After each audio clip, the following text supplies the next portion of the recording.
La version 1.5 de CrowdSec est sortie le 23 mai avec d'importantes nouvelles fonctionnalités. Pour rappel, CrowdSec est un IPS, d'Intrusion Prevention System. C'est un système qui va, comme son nom l'indique, vous prévenir des cyberattaques en vous permettant de détecter et bloquer tous les comportements anormaux qui cibleraient vos appareils exposés à Internet. Quand je parle d'appareils exposés à Internet, je pense à une caméra, à un serveur, à un VPS, etc. etc. J'ai déjà fait 2 vidéos sur CrowdSec sur la chaîne. La première traitait de son installation et son fonctionnement. D'ailleurs, son installation ne prend que 2 minutes, donc si vous voulez faire à la fin de cette vidéo, tout ce dont vous aurez besoin, c'est créer un compte chez CrowdSec, c'est 100% gratuit. Je précise encore que c'est une solution open source et collaborative. J'ai fait aussi une deuxième vidéo où j'ai parlé un peu plus de la console de CrowdSec. Je vous laisserai le lien vers les 2 vidéos dans la description. Sans plus tarder, je vais vous montrer les nouvelles fonctionnalités, mais avant, je compte sur vous pour hacker les pouces bleus, pour laisser vos impressions en commentaire. La stratégie avait très bien marché sur la dernière vidéo puisqu'on a atteint les 10 000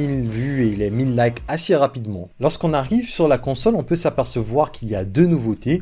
Nous avons les blocklists et les décisions. Aussi, ce que vous devrez prendre en considération, c'est que l'un des grands changements de cette nouvelle version, la console ne se limite pas à du read-only. Ça veut dire qu'on ne va pas juste lire les informations comme c'était le cas, mais on pourra prendre des décisions à travers la console. Je vous ai expliqué que CrowdSec fonctionne à partir de la communauté, la collaboration, pour identifier les IP malveillantes. Les blocklists, ce sont des listes tierces d'IP. Ce ne sont pas celles qui sont remontées par la communauté qui ciblent des comportements qu'on souhaiterait potentiellement bloquer. Par exemple, là, il s'agit d'une liste qui contient la liste des nœuds de sortie vers le réseau Tor. On peut cliquer dessus pour avoir un peu plus d'informations. Pour ajouter une instance, c'est assez simple. Je peux cliquer sur ajouter, je sélectionne l'instance et je choisis derrière aussi la nouvelle fonctionnalité, c'est de prendre une décision via la console. Je peux choisir de bannir les IP, je peux les imposer un captcha ou customiser la décision. Avec l'accès gratuit, on peut sélectionner 2 blocklists, mis à part celle des botnets, des proxy VPN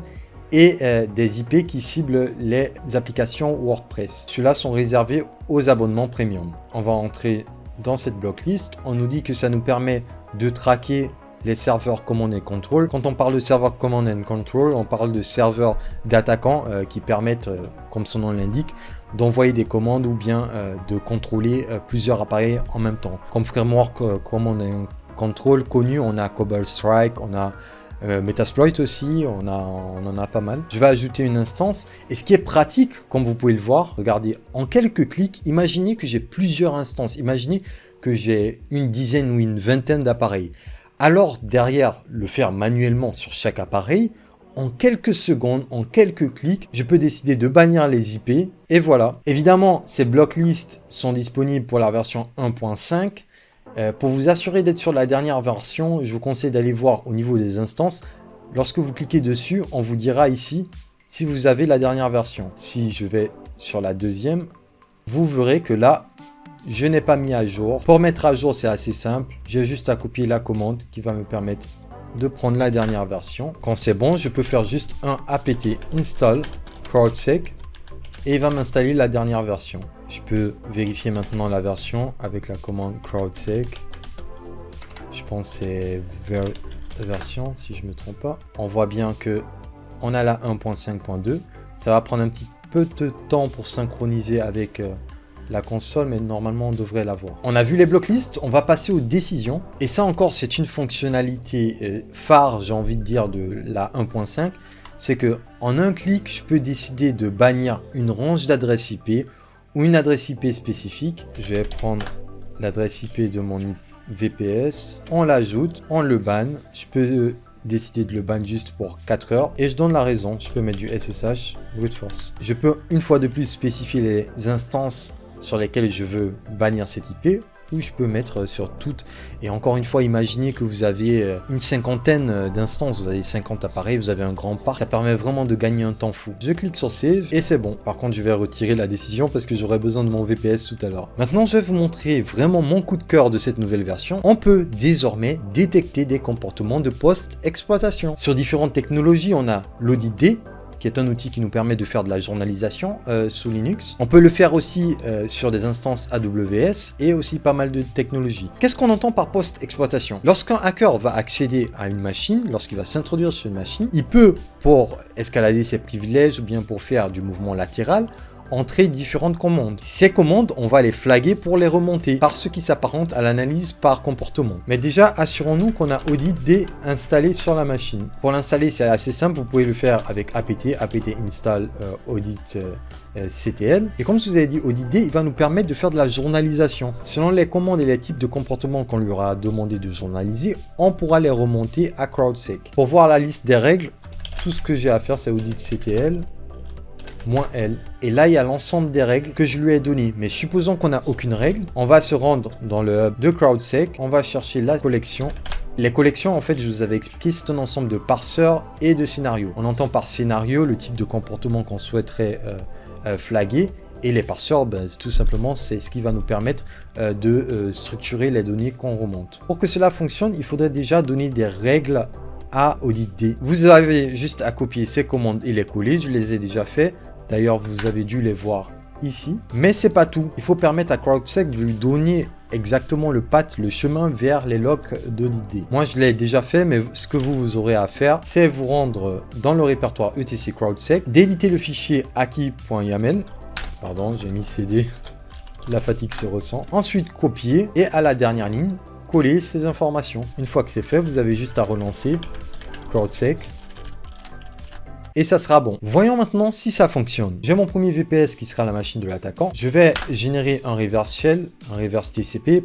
Le reverse TCP, en fait, c'est ce qui va me permettre de rediriger les entrées et les sorties du shell vers le serveur de l'attaquant, mon serveur, grosso modo, pour me permettre de lancer des commandes à distance. Une fois qu'il est généré, je vais lancer mon serveur HTTP pour me permettre de télécharger le fichier. On va voir déjà si j'ai une liste d'alertes. Je vais mettre "-a". Oui, j'avais déjà des alertes, donc je vais supprimer ces alertes pour vous montrer que ça marche vraiment. Delete "-a".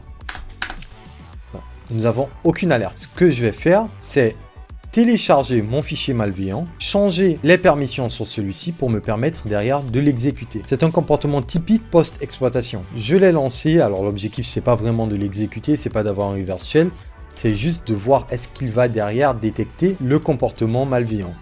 Et voilà, sur la console on a bien reçu aussi l'alerte. Je peux essayer d'avoir un peu plus d'informations en inspectant l'alerte. Je vais faire un inspect.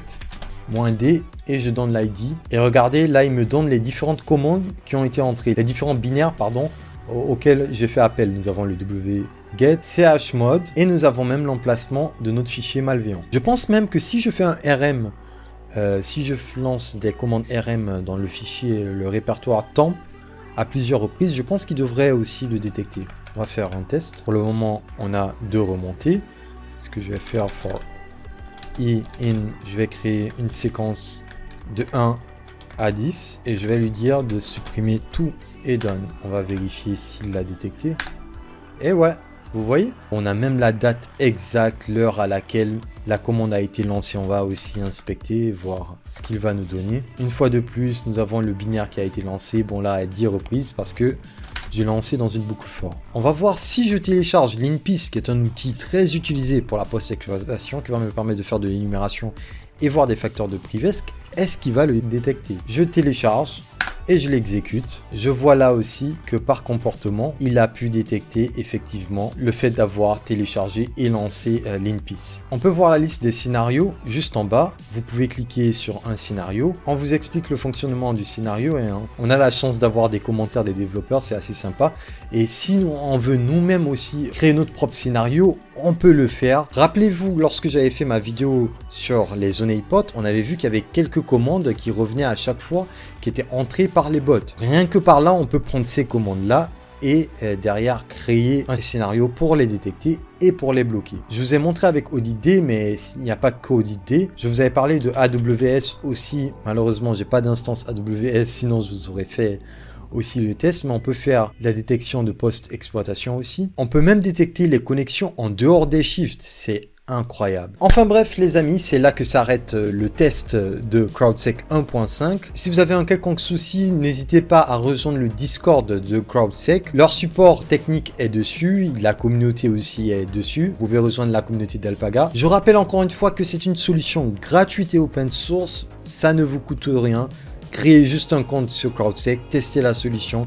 que vous soyez des professionnels ou que vous soyez des amateurs, on a tous des appareils exposés à Internet. Si cette vidéo vous a plu, comme d'hab, hackez-moi les pouces bleus, laissez-moi vos impressions en commentaire, abonnez-vous, très important, abonnez-vous à la chaîne, activez la cloche aussi de notification pour ne rien rater. Moi, je vous dis à la vidéo prochaine, prenez soin de vous. Allez, ciao!